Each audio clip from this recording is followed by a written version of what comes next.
everyone, I'm Angelina and this is Blueprint DIY, where we remake our clothes to be just as unique as us. I am super excited for this week's video because I did something different. I posted this picture on all my social medias. You guys went crazy letting me know which one was your favorite. Some of you definitely said all of them, and some of you just picked one or two. However, my members only group were the ones that got to pick. So if you are interested in picking, definitely join my members only group. So today we're going to do this one, but don't worry because the others will follow. So definitely let me know in the description box which one you want to see next. All right, so I hope you guys are ready. I'm gonna start off with my chaps shirt, and I'm using this one because it was the most oversized. And then I'm going to also use this LL Bean one, and it is striped. I think it'll make for a nice contrast. The next thing I'm going to do is measure how long I want this dress to be. I do think that I want mine slightly longer than the inspiration pick because I do want that deep split on the sides. If mine was as short as hers with the height of the splits, I don't think I could rock it that way. So I'm going to counteract that by making the dress longer and then, you know, keeping the splits just as long as they are in the inspiration pick. And you also want to figure out where you want the extra material to happen. Now you could certainly add it at the bottom. However, I really like the curve of this shirt, how like long it is in the back versus the front. So I think it works, you know, for what I want to do. So what I'm going to do is just add a stripe in the middle. And if you haven't subscribed, what are you waiting for? Definitely hit that subscribe button and hit the bell to turn on all notifications so you don't miss anything. And did you know that when I hit 100,000 subscribers, I will be doing a very special one-of-a-kind upcycle for one of you. Yes, one subscriber will get that made by me. So definitely subscribe and share this video so everyone knows all the amazing stuff going on here. Okay, so I have my shirt laid out and I am going to do my best to cut a straight line across. And what you want to do is you want to cut someplace in between buttons. You don't want to cut really close to one button or the other button. You pretty much want to cut halfway in between the buttons. All right, so I want 11 inches out of here. I am going to give myself, I really want a good space where there's a little bit of space past the button. This time I'm not going to cut it in the middle because remember, I'm taking away seam allowance from the original shirt. So I want to kind of add that back in so that my buttons are spaced properly. So I'm going to give myself, I'm going to be closer up towards this button and then closer away from this button. Now we're going to clip everything together, favoring that these line up. I'm gonna leave the middle seams, the side seams, open because they may or may not match up. Although it doesn't look like I'm gonna have one. Like, guys, how lucky can a girl be? But if yours are not, what you'll do is on your side seams, whichever shirt is bigger, you're gonna take that shirt in. So if the extra piece is bigger, you're gonna take that in. Or if your main shirt is bigger, just take it in and taper it up towards the underarm. And then we're just going to sew them together.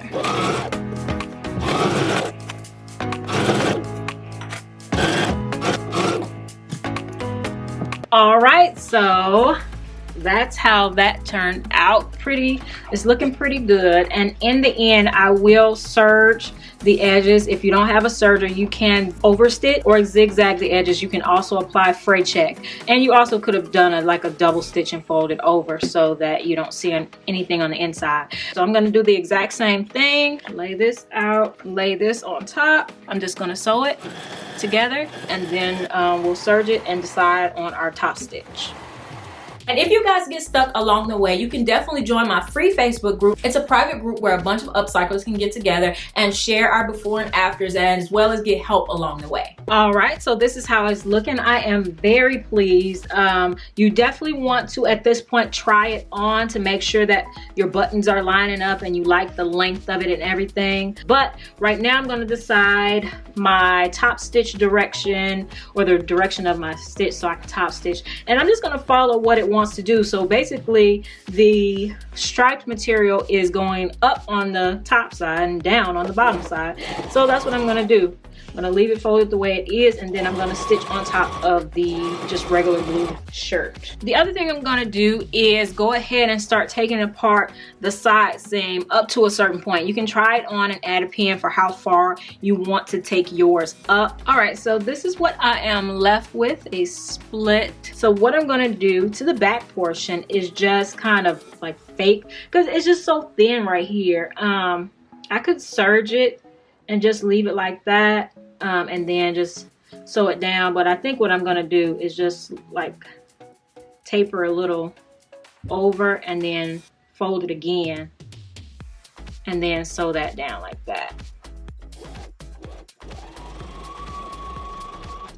For this side, I am going to do a rolled hem. Then I'm just gonna take it to the sewing machine and double fold hem it all along the edge.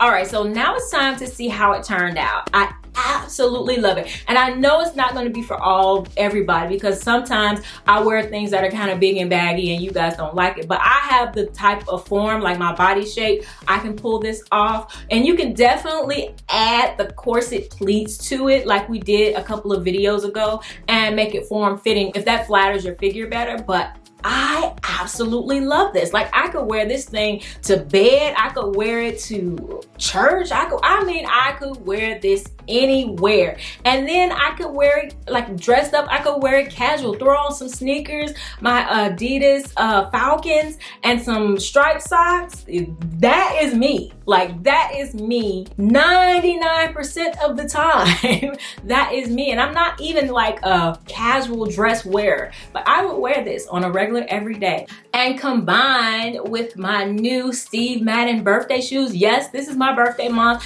and yes, I bought myself my own birthday gift. This was one of the things I got. I absolutely love these. These are so comfortable. The link is in the description box, but yes, these braided shoes are really in. I've been seeing them all over the place. I got another pair I'll show you guys in another video, but these are so comfortable and they look good. So yeah, I'm super excited about that. All right, so I hope you guys have enjoyed this video. Definitely let me know in the comments if you liked it, and if you're loving this top that I have on. It was completely no-sew, just scissors and a t-shirt, I promise you. I have a video, it's linked right here. It'll be linked right here, somewhere up above here. And I definitely have other videos over here for you. And if you don't want to miss what's coming up, and I guarantee you, you don't want to miss what's coming up, definitely subscribe and hit that bell so you don't miss anything. All right, I'll see you in the next one. Bye!